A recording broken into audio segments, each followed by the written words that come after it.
Home ministry থেকে সুস্পষ্ট একটা অর্ডার এসছে যে যারা এখন আমরা নির্বাচনের মোডে, নির্বাচনের এই তফসিল ঘোষণার পরে কোনো ধরনের কোনো এই দাবি দেওয়া আন্দোলন নিয়ে কোনো ধরনের এই রাস্তা বন্ধ করে অন্যায় এবং ইলিগাল এবং আনলফুল যারা দাবি দেওয়া নিয়ে রাস্তায় নামবেন, এই পুরো বিষয়টা খুব কঠোর হস্তে দমন করা হবে। আমরা পুরো জাতি একটা ভালো ইলেকশনের জন্য ওয়েট করছে এবং সেটার জন্য আমরা প্রস্তুতি নিচ্ছি।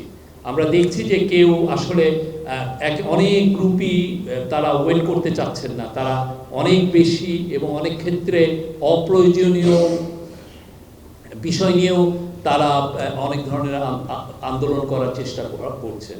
তো সেই বিষয়ে স্পষ্ট হোম মিনিস্ট্রি থেকে আপনারা জানেন পরশুদিন স্পষ্টভাবে বলা হয়েছে যে এই বিষয়টা কঠোর হস্তে দমন করা হবে।